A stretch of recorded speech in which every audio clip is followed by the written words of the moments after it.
The air inside the shelter was heavy, the kind of heaviness that hangs like a thick fog over everything. It was an old, dimly lit building, filled with the faint scent of disinfectant and the distant sounds of whimpering, barking, and the occasional meow. Among all the other animals, there was one who rarely made a sound. Her name was Shady.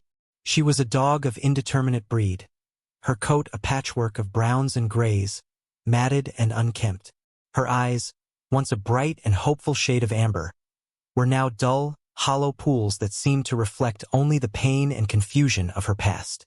She had been in the shelter for over 2 years, and in that time, her world had shrunk to the small, cold corner where she lay, tucked away in the farthest reaches of the kennel.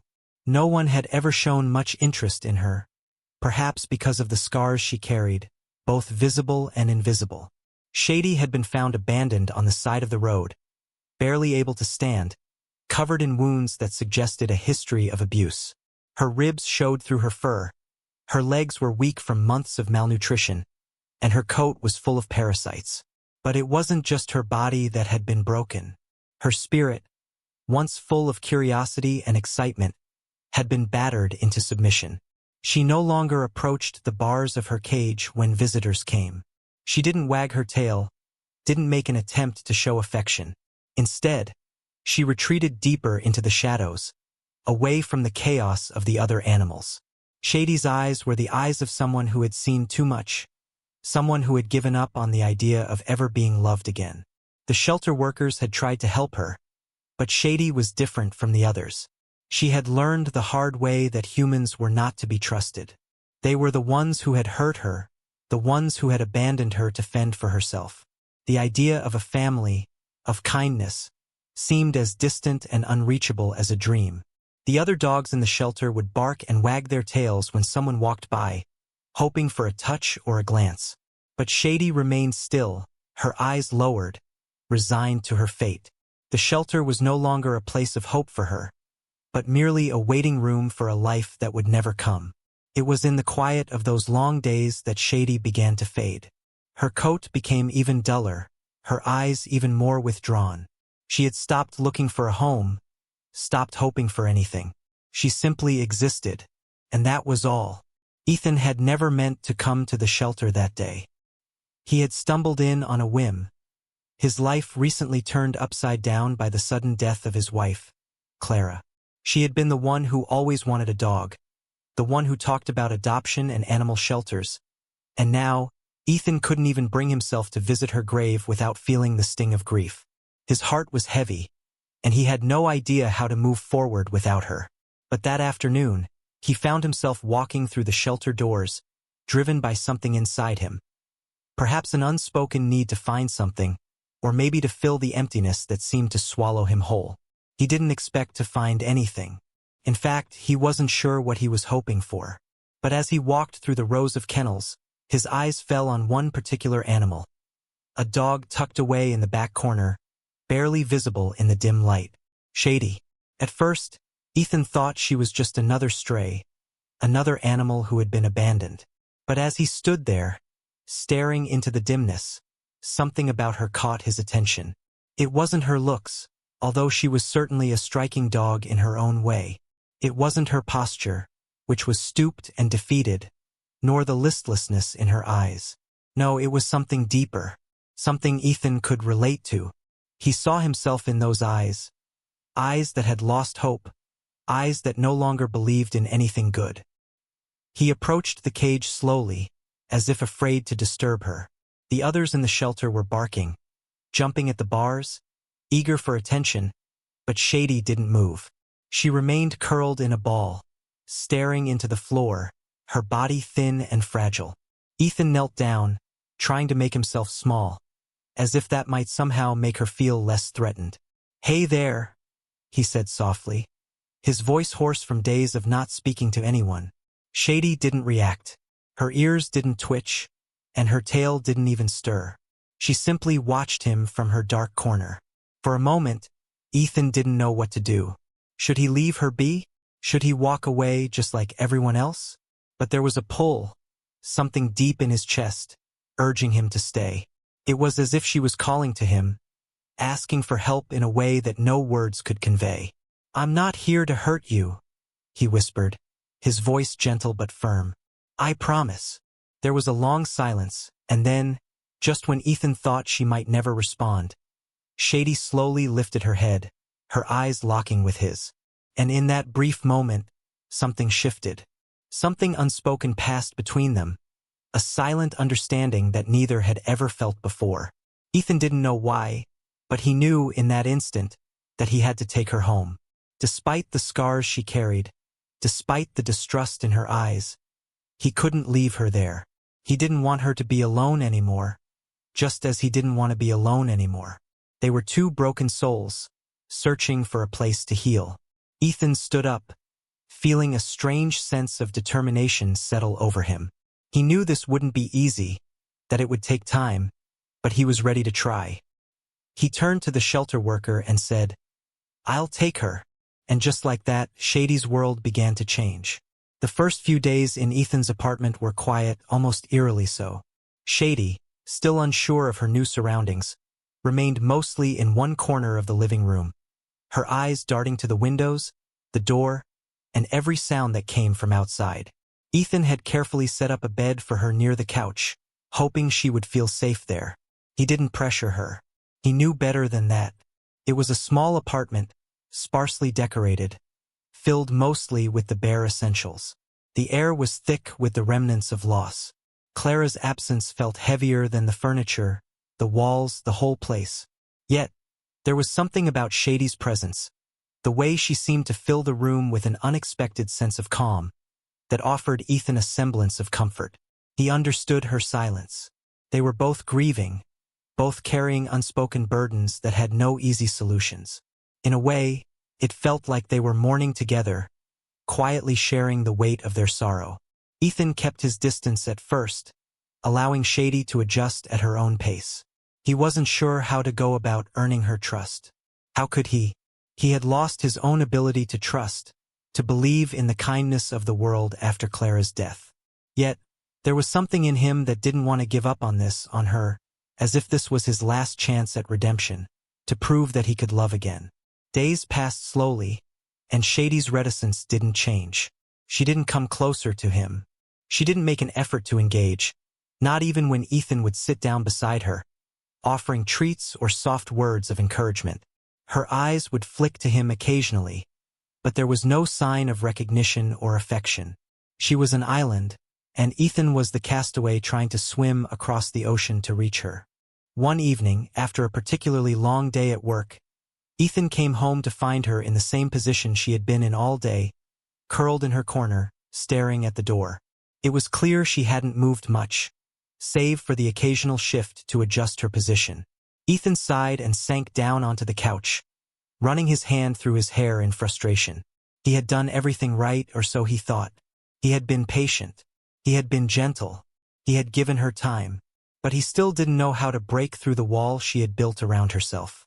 "Hey, Shady," he murmured, leaning forward. "It's just you and me, okay? I don't know what happened to you, but I'm not going anywhere." She lifted her head slightly at the sound of his voice, but her eyes remained distant, unblinking. Ethan sighed again, wondering if it would ever be possible for them to truly connect. But he didn't give up. He reached into the bag of treats he kept beside the couch and tossed one toward her. It landed softly in front of her, and for a long moment nothing happened. But then, slowly, Shady's eyes flicked down to the treat. She hesitated. A quiet battle seemed to rage within her, her instincts pulling her one way and her past pulling her another. Finally, after what felt like an eternity, Shady crawled forward, just far enough to snatch the treat from the floor. She didn't look at him while she ate it, but Ethan's heart skipped a beat. It was a tiny step, one that many people might overlook, but to him it felt like a monumental shift. "That's a start," he whispered, his voice filled with quiet hope. As the days went on, there were moments of progress, and then there were setbacks. One night, as Ethan prepared dinner, he noticed Shady standing at the door, her ears perked up, her body rigid. She was staring intently at something, her posture alert in a way he hadn't seen before. Ethan turned, confused. There was nothing out of the ordinary in the hallway outside the apartment. No footsteps, no sounds. "What is it, girl?" he asked, his voice gentle.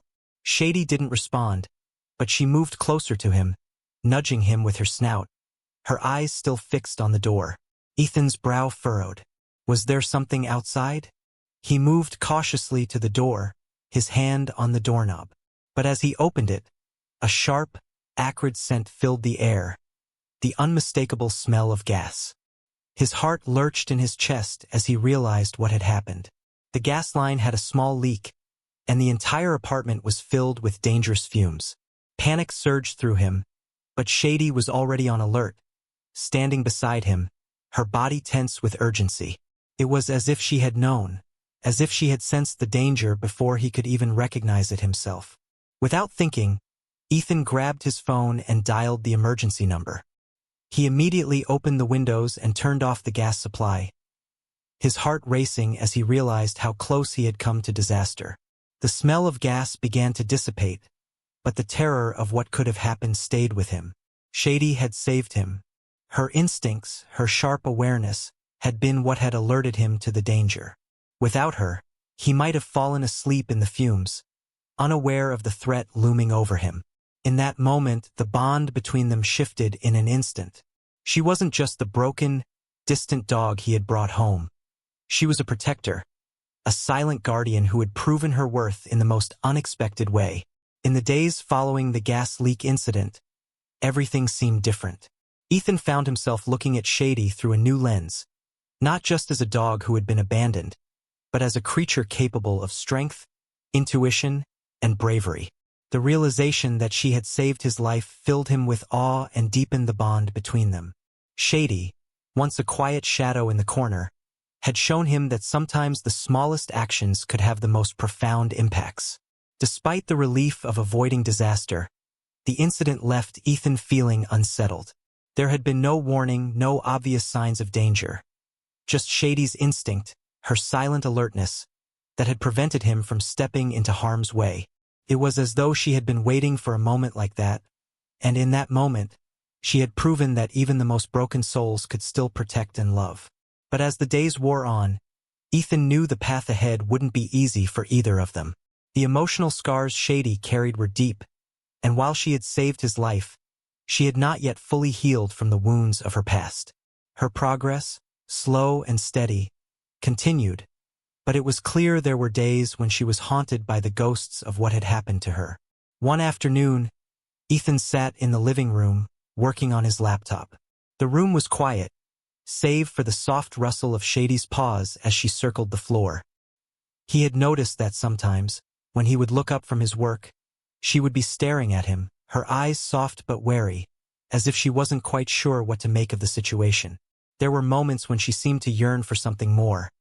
A connection, a comfort.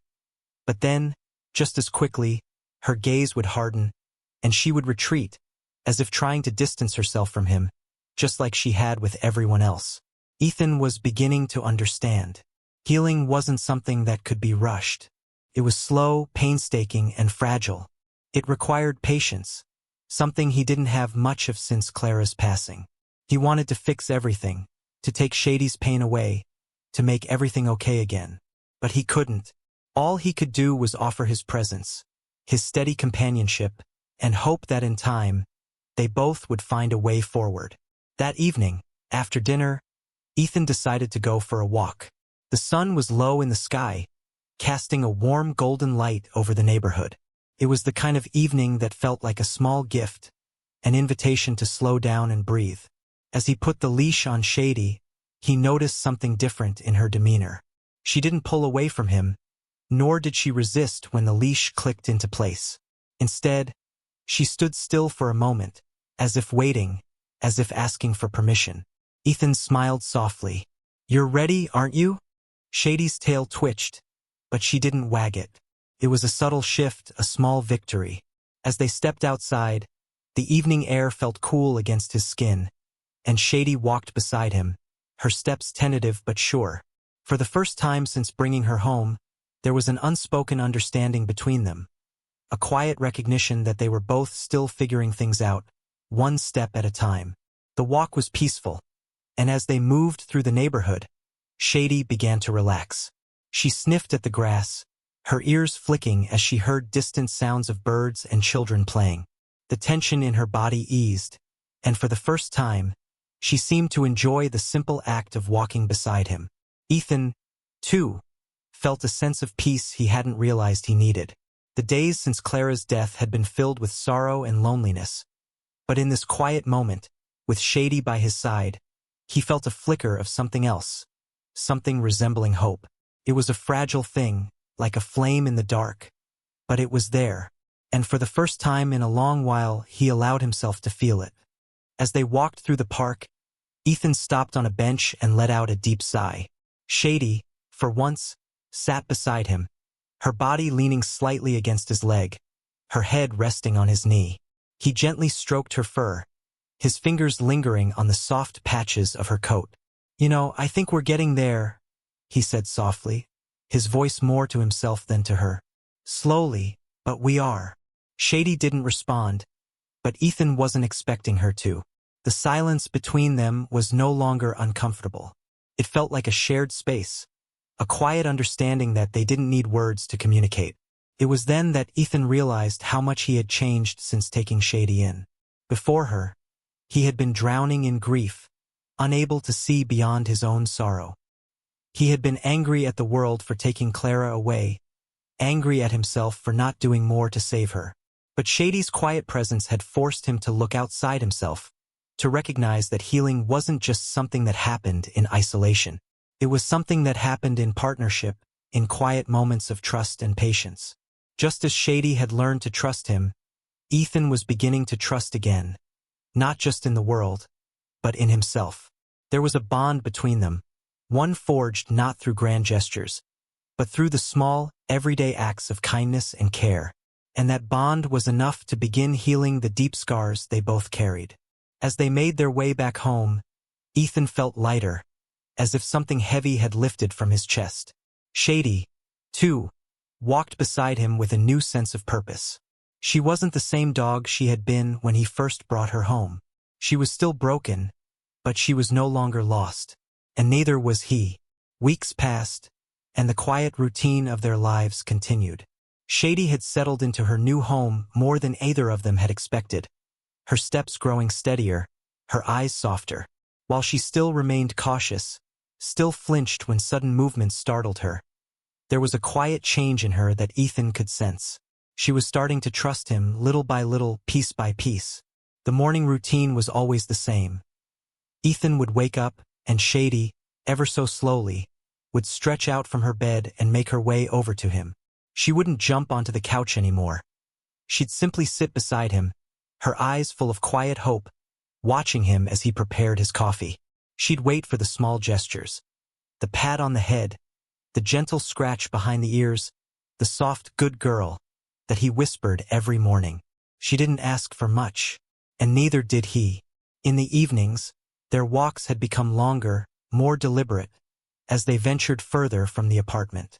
Ethan could feel the change in Shady, too. She no longer looked over her shoulder, no longer hesitated when they crossed the street. She had begun to explore more of the world around her. Sniffing at new scents, her tail held a little higher. The stiff, wary posture she had once carried had given way to a more relaxed, even curious demeanor. But Ethan knew that the healing wasn't complete. There were days when Shady would retreat, days when her eyes would become distant again, and she would curl up in her corner, unsure of herself. He knew this wasn't a straight path, that there would be setbacks, moments of fear, even relapses. But he also knew that, with each step forward, they were building something stronger, not just trust, but a sense of belonging. One Saturday, as Ethan sat in the living room reading a book, Shady stood by the door, her ears twitching as she listened to something outside. Ethan looked up, but it wasn't the usual signs of a passerby that had caught her attention. She was alert, but calm, her body relaxed in a way that told Ethan she wasn't just reacting to noise. There was something else. "Hey girl, what is it?" he asked, setting the book down. Shady didn't move. She just stood there, staring at the door with a quiet intensity, her head slightly tilted. Ethan felt a pang of concern, wondering if there was something he should be worried about. But there was no sound of anything unusual.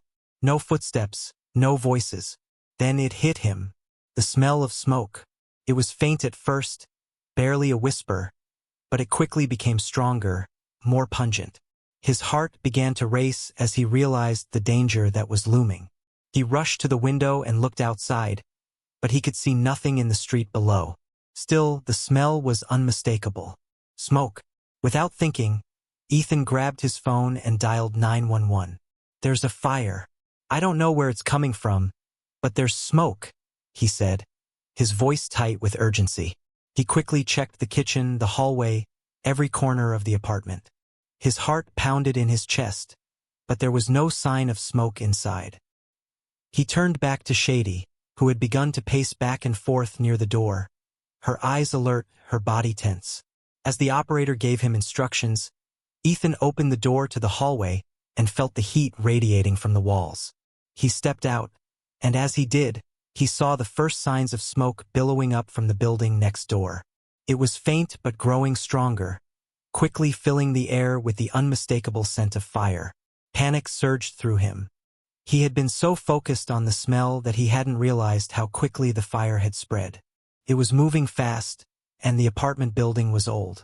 The fire could easily jump from one place to another. "Shady," Ethan called, rushing back to the apartment. She was already standing in the hallway, her eyes wide, and her body pressed close to his side, as if to guide him. He didn't think twice. He grabbed the leash, clipped it to her collar, and ran out the door, making his way toward the stairs. The smoke was thicker now, swirling in the air, and Ethan's chest tightened with each breath. But Shady was by his side, moving with him, her steps deliberate, her eyes fixed ahead. Her instincts, sharp and unyielding, guided him. When they finally reached the ground floor and exited the building, Ethan could see the smoke billowing out of the upper windows of the neighboring building. Fire trucks had already arrived, their sirens piercing the night air. People were gathered outside, watching the chaos unfold. Ethan's heart raced as he glanced around, realizing just how close the fire had come. "Good girl," he whispered to Shady, his voice thick with emotion. She had saved him once again. She had sensed the danger before he even realized it. She had warned him, guiding him out of the apartment just in time. Without her, he would have been caught in the smoke, unaware of the fire until it was too late. As they stood on the street watching the firemen work, Ethan realized how far they had come. They were no longer two broken souls wandering aimlessly through life. They were a team, bound together by trust, by a shared understanding of pain and healing. Shady had given him her heart, and he had given her his, and in return she had saved his life. They stood together, side by side, as the flames crackled in the distance. Ethan had no words for what had just happened, but he didn't need them. Shady, her coat still a little ragged, her eyes full of quiet wisdom, had proven something in that moment that words could never capture. They were no longer strangers, no longer victims of their pasts. They were family. The days following the fire were filled with a new kind of silence, a silence that was both comforting and profound. The smoke had dissipated, the danger had passed, but something inside Ethan had shifted. He had known that Shady was special, but he had never realized just how deeply their fates were intertwined. She had been more than just a companion. She had been his protector, his constant, and his reminder that hope could still exist, even in the darkest of times. Ethan's apartment, now safe from the fire, became a place of quiet healing for both of them. Shady, despite the many wounds from her past, had slowly begun to fill the space with a sense of calm. There were still days when she retreated into herself, when the shadows of her past crept in and clouded her mind. But those days were fewer now. She would sit by Ethan's side, her head resting on his lap, as if to say, "I'm here, and I trust you." It wasn't just Shady who had healed. Ethan, too, had started to rediscover parts of himself that he thought were lost forever. Since Clara's death, he had been unable to see past his grief. He had become consumed by it, unable to find joy or peace. But Shady's quiet presence had gently pulled him out of the fog. She had taught him the power of patience, of allowing things to unfold in their own time. She had reminded him that healing wasn't about rushing to the finish line. It was about taking small, steady steps forward, together. One afternoon, as they sat together on the couch, Ethan noticed something he hadn't seen before. Shady was staring out of the window, her body relaxed but her eyes focused, as if she were watching something in the distance. For a moment, Ethan thought she was simply observing the world outside, as she often did. But then he realized there was something more, something he couldn't quite put his finger on. There was a quiet confidence in her gaze, a sense of peace that hadn't been there before. As if sensing his attention, Shady turned her head to look at him. For the first time in a long while, her eyes were not filled with wariness or uncertainty. Instead, there was something that resembled gratitude, a quiet acknowledgement of the bond they had forged. "You've come a long way, haven't you?" Ethan whispered, reaching out to gently stroke her fur. She leaned into his touch, her body still and content. There was no need for words.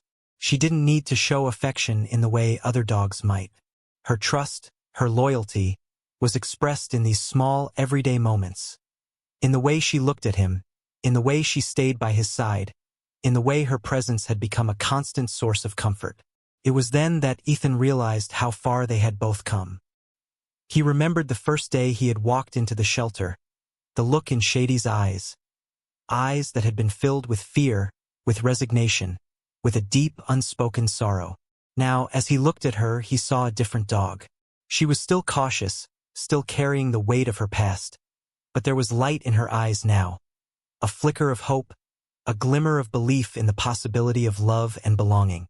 And Ethan had to admit that he, too, had changed. He had once thought that his heart was broken beyond repair, that he would never know peace again. But in Shady's quiet presence, he had found a kind of peace he hadn't expected. A peace born from companionship, from the understanding that sometimes, just being there for someone is enough. There was no grand gesture, no dramatic change, but there was a slow, steady shift in both of them.